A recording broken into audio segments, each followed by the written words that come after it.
नमस्कार, मैं डॉक्टर आशीष कुमार श्रीवास्तव हूँ, senior consultant neuro surgeon, Delhi में कार्यरत हूँ।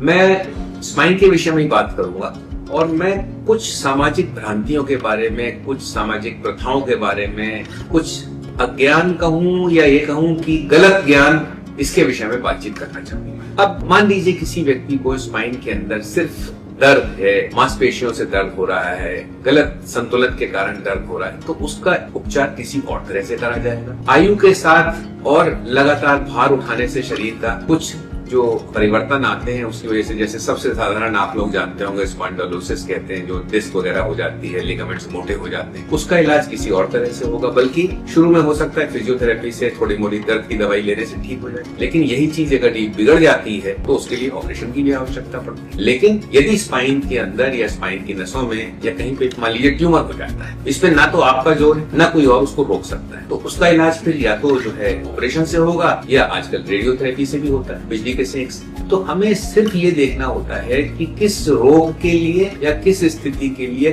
क्या सबसे अच्छा उपचार है। ऑपरेशन के विषय में ये जो भ्रांति है, ये थोड़ा अज्ञान से आती है, थोड़ा भय से आती है, और इसमें एक बहुत महत्वपूर्ण कर्तव्य डॉक्टर का होता है, सर्जन का होता है कि वो इस भय का निराकरण करे और ऑपरेशन के विषय में अच्छी तरह से साधारण शब्दों में रोगी को समझाए, ताकि उसके मन में जो भय है या जो उसके बारे में ज्ञान नहीं है, उस ज्ञान को अगर वो दे देगा और सहायता करेगा भय से निपटने में, तो शायद रोगी लोग आराम से ऑपरेशन के प्रति सहज रूप से उसको करवा लेंगे। ऑपरेशन करने से यदि सब कुछ खराब होता तो ऐसा ऑपरेशन तो फिर बंद हो जाता, या सर्जन बंद कर दिए जाते हैं कि भाई मत करो ऑपरेशन। लेकिन ऑपरेशन होते हैं, ठीक भी होते हैं लोग, इनफैक्ट अधिकतर लोग ठीक होते हैं। इक्का दुक्का प्रॉब्लम तो सब में आ सकती, किसी भी काम में आ सकती। इसी तरह से मेडिकल साइंस क्योंकि बिल्कुल एकदम परफेक्ट नहीं है, कभी कभार थोड़ा बहुत 19 हो सकता है, कभी कभी 20 भी हो सकता है, नुकसान भी हो सकता है। तो इतना तो रिस्क लेना पड़ेगा यदि आपको उपचार करवाना है, क्योंकि उपचार न करवाने का जो रिस्क है वो 100% है, उपचार करने में रिस्क खराब से खराब हाथ के अंदर मुश्किल से 2 से 5%। तो मेरा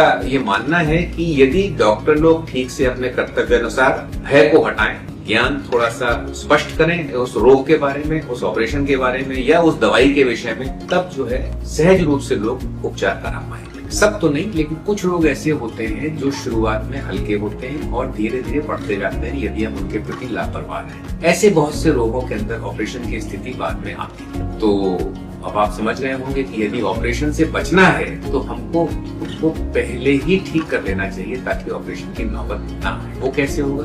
पहले ही हम उनका उपचार कर लें,